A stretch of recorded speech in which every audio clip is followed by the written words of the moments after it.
Zulfi knowledge land میں خوش آمدید۔ طارق بن زیاد جارج لیزنا کی طرف اشارہ کر کے بولا، یہ اندلس کے سب سے عالی مرتبت خاندان کی لڑکی ہے۔ اس کے دینی اخلاص کا اندازہ اس سے کیجئے کہ یہ عالم اشوب و جمال کی مالک ہوتے ہوئے بھی نن بن گئی۔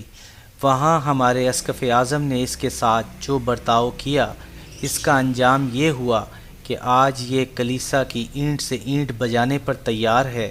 پھر وہ یہودا کی طرف اشارہ کر کے بولا، یہ بہت بڑا دولت مند اور وطن پرست یہودی تھا، لیکن آج اپنے ملک میں عیسائیوں کے ہاتھوں سب کچھ لٹا کر جلا وطن کیا جا چکا ہے۔ پھر جارج مارٹن کی طرف اشارہ کر کے بولا، یہ یہودا کی لڑکی ہے۔ کون سا ننگے انسانیت ظلم ہے جو ہمارے کلیسا نے اس پر نہ توڑا ہو، محض اس جرم میں کہ اس کا مذہب عیسائی نہ تھا۔ کیا ایسی حکومت سے وفاداری کی جا سکتی ہے؟ آپ ہی ارشاد فرمائیے۔ موسیٰ بن نصیر خاموشی سے جارج کی باتیں سن رہے تھے، اور جارج بلند اور دردناک آواز میں کہہ رہا تھا، ہم گشتگان ستم کے علاوہ اور بھی لاکھوں انسان ہیں جو موت اور زندگی کی کشمکش میں گرفتار ہیں، جو حسرت سے آسمان کی طرف دیکھتے ہیں کہ خدا ان کی مدد کرے۔ موسیٰ بن نصیر بولے، تم کن لاکھوں آدمیوں کا ذکر کر رہے ہو؟ جارج نے کہا، میری مراد ان لاکھوں کسانوں سے ہے جو کھیت جوتتے ہیں، اناج بوتے ہیں، لیکن پھر بھی انہیں فکر و فاقہ کی زندگی بسر کرنا پڑتی ہے، جن کا پیدا کیا اناج چھین لیا جاتا ہے اور روکھی سوکھی روٹی بھی جنہیں نہیں ملتی۔ ان کے علاوہ ہزاروں یہودی اور عیسائی جو غلام ہیں، جن سے جانوروں کی طرح دن رات کام لیا جاتا ہے، جن کا قصاص کوئی نہیں لے سکتا۔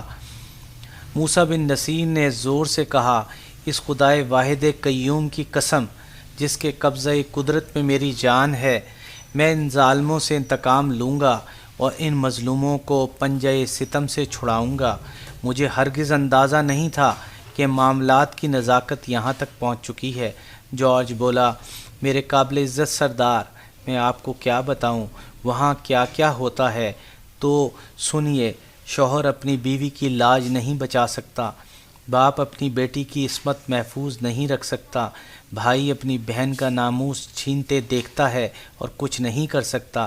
ہمارے ملک کا قانون یہ سب کچھ دیکھتا ہے مگر بے بس ہے۔ ہمارے ملک کا بادشاہ ان جرائم کی سرپرستی کرتا ہے۔ ہمارے ملک کا اسقف اعظم ایسے بادشاہ کو اپنی برکتوں اور دعاؤں سے نوازتا ہے۔ موسیٰ بن نصیر نے فرمایا، لیکن اس کی ذمہ داری کس پر ہے؟ جارج نے کہا، کیا روڈرک کے علاوہ کوئی اور بھی ذمہ دار قرار دیا جا سکتا ہے؟ موسیٰ بن نصیر بولے، ہاں، خود تمہاری قوم، تمہاری عوام۔ جارج بولا، یہ کیوں کر میرے سردار؟ موسیٰ بن نصیر بولے، اسقف اعظم کو مسند کبریائی پر بٹھانے والا اور روڈرک کو تخت حکومت پر متمکن کرنے والا تمہارے سوا کون ہے؟ کیا اسقف اعظم میں یا روڈرک میں اتنی طاقت ہے کہ وہ اندلس کے تمام باشندوں کو قتل کر سکیں؟ جارج نے کہا، نہیں میرے سردار۔ موسیٰ بن نصیر نے فرمایا، پھر تم کیوں بیدار نہیں ہوتے؟ پھر کیوں زندگی کا ثبوت نہیں دیتے؟ کیا وجہ ہے کہ تم اس ظلم اور سفاکی کے خلاف سر دھڑ کی بازی نہیں لگاتے؟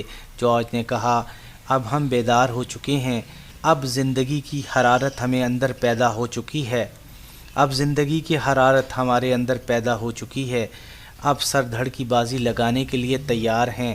موسیٰ بن نصیر بولے، سچ کہتے ہو؟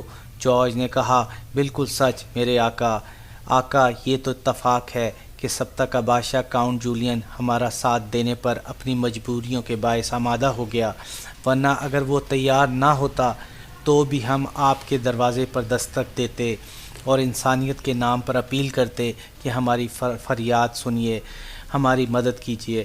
موسیٰ بن نصیر بولے، میں یقیناً تمہاری آواز پر لبیک کہتا ہوں۔ یہودا نے کہا، مسلمانوں کی برتری کا راز بھی نیک اور مقدس جذبہ ہے۔ مسلمانوں کی برتری کا راز بھی نیک اور مقدس جذبہ ہے۔ لیزنا بولی، لیکن کاؤنٹ جولین کی اعانت سے حصول مقصد میں آپ کو بہت جلد کامیابی ہوگی۔ موسیٰ بن نصیر ذرا بگڑ کر بولے، ہم خدا کے سوا کسی پر بھروسہ نہیں کرتے، ہماری مددگار یہ شمشیر بے پناہ ہے، میدان جنگ میں اس سے بڑھ کر فیصلہ کن کوئی چیز نہیں۔ کاؤنٹ جولین کی ہم مدد کر سکتے ہیں، وہ ہماری مدد نہیں کر سکتا۔ جارج بولا، لیکن وہ دل سے روڈرک کا مخالف ہے۔ روڈرک سے پہلے جو خاندان اندلس کا شہنشاہی خاندان تھا، کاؤنٹ جولین اس کا ایک معزز فرد ہے۔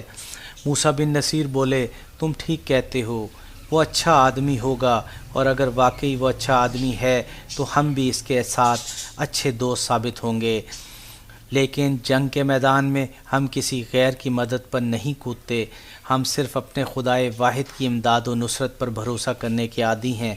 ہم مکاری کی لڑائی نہیں لڑتے، ہم سازش نہیں کرتے، ہم مکر و فریب سے کام نہیں لیتے، کھلی لڑائی لڑتے ہیں، اور یہی لڑائی بڑی اچھی ہوتی ہے۔ یہودا بولا، مرحبا مرحبا عرب سردار، واقعی تو دنیا کی سرداری کا سزاوار ہے۔ لیزنا بولی، جارج دیکھتے ہو تم ان کے کردار سالے کو؟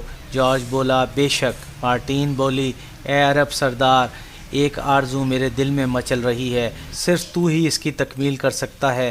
موسیٰ بن نصیر نے مارٹین پر ایک نگاہ ڈالی اور فوراً جھکا لی، پھر کہا، اگر میرے امکان میں ہوا۔ مارٹین بولی، میں وہی بات کہوں گی جو تیرے قبضے اختیار میں ہے۔ موسیٰ بن نصیر نے کہا، تو کہو۔ مارٹین بولی، میں چاہتی ہوں اسلامی فوجوں کے ساتھ میں بھی رہوں۔ موسیٰ بن نصیر نے فرمایا، یہ کیوں؟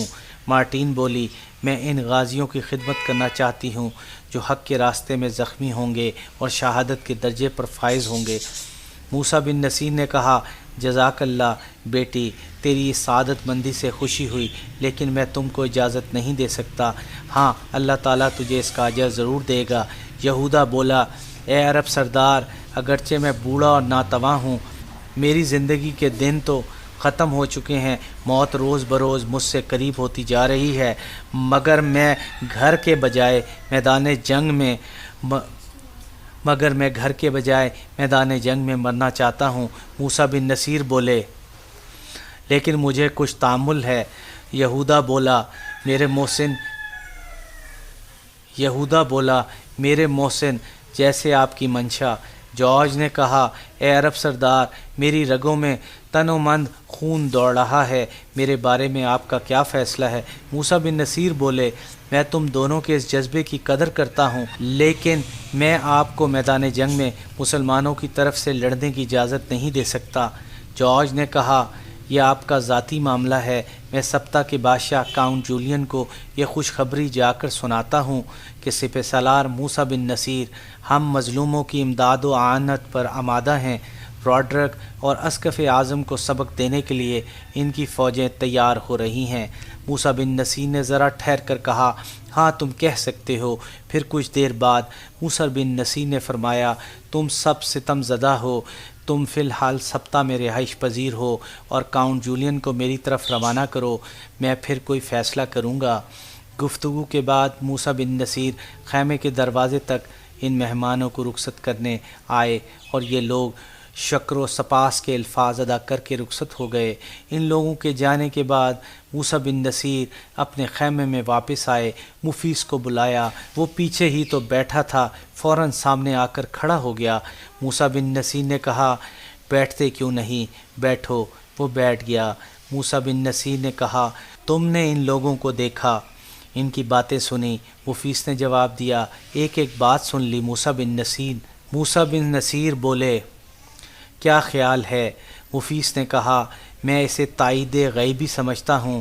جارج مارٹین، یہودا، روکسین اور لیزنا کاؤنٹ جولین کے پاس گئے، اسے اور اس کی بھتیجی مریم کو موسیٰ بن نصیر کی ملاقات کے بارے میں تفصیلاً بتایا۔ کاؤنٹ جولین نے موسیٰ بن نصیر کو ملنے سے پہلے طارق بن زیاد سے مشورہ کرنا مناسب سمجھا۔ ایپیسوڈ 59 اختتام پذیر ہوئی۔